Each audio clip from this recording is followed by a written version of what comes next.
If you ask the wrong questions, you will get the wrong answers. If you're going into Facebook groups to ask people where's the best place for you to move to without giving any more details about what you like, about your budget, about if you're going by yourself or if you are moving with a family, then you're shooting yourself in the foot. Basically, you are trying to pick one place that is an ideal place out of hundreds of countries in the world. Well, this is a mistake that a lot of people do, but if you're in that spot where you don't really know where to go, I'm here to help you out. I'm going to give you a few tips on choosing your destination. As you probably know by now, if you're watching this channel, we have picked two destinations in the continent of Africa, Cameroon and Cote d'Ivoire. We were very specific on why these two countries because they are very personal to us. Cameroon, because this is where my husband's family is from, and Cote d'Ivoire because of economic development and business opportunities, but also because we have friends there. So in our case, it has been a little easier to make that decision. However, there were other choices that we could have gone with. We could have gone with the Congo because this is where I am originally from. We could have gone with Morocco because this is where I grew up. And also we could have gone with any other country on the continent because we were just focusing on Africa. But even with the fact that we were focusing on the continent of Africa, we could have gone with 50 other countries. In your case, if you're not sure on the destination, not even the continent yet, I want you to write down what are your priorities. First of all, we have to know if you're the only person making the decision or if you have a spouse, a partner, or even children who are also going to influence the decision. Second of all, and this is a very good factor for a lot of Americans, are you picking a place that is just a 2-hour flight from the US, a 5-hour flight from the US, a 2-day trip from the US? How far are you willing to go from the US? In case of an emergency, in case a family member gets sick, are you willing to take 2, 3, 4 planes to come back home?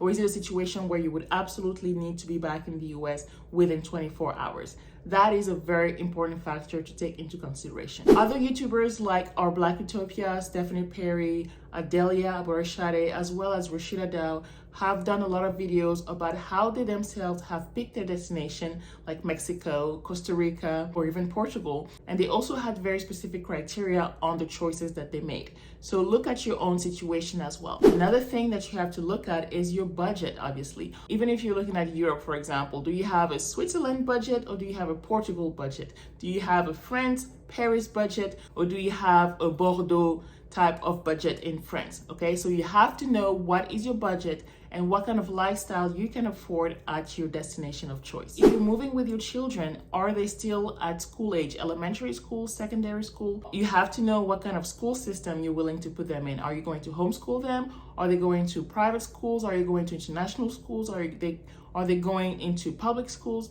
Those are also things that you have to take into consideration when you make your decision of picking your destination. Obviously, this is not shallow at all, but this is something very, very important. And actually, there's a video by Ashley in Africa that she just released this week talking about the things that surprised her in South Africa.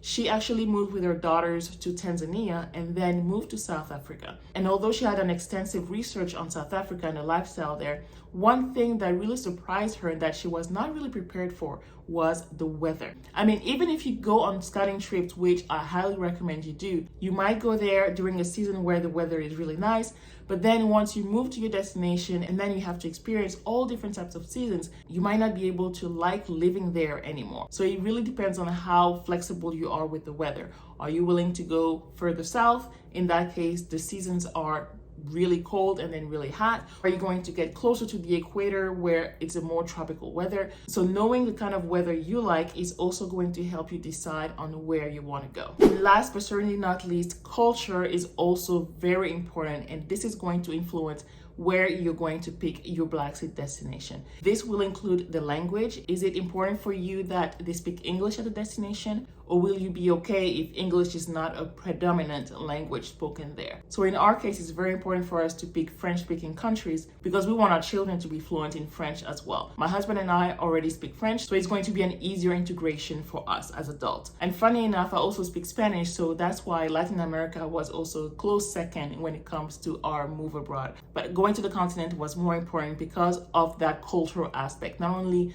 the language because of French, but also because of race and ethnicity. Is it very important for you to be part of the Black majority, or is it something that is totally secondary? So maybe going to sub-Saharan Africa wouldn't be a major draw for you. Maybe you're more focused on religion. Maybe you're more focused on human rights and women's rights and other things like that will help you make the decision. So based on all these criteria, and I know there's a lot of things to take into consideration, and obviously this is not an easy decision to make, mostly if you're open to the whole world, right? Get started with these criteria. Write down what is really important for you, and based on these things you'll be able to eliminate certain areas, certain countries, and then you can come up with your top 10 or your top 5 destinations.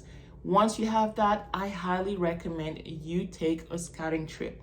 I have another video where I tell you more about why you should absolutely take a scouting trip before making your move. You can find it right here and watch it right after this video. If this was helpful to you, make sure you like it, make sure you share it with a friend, and make sure you subscribe to the channel. That way you don't miss any of my other videos just like this one. Until next time, bye.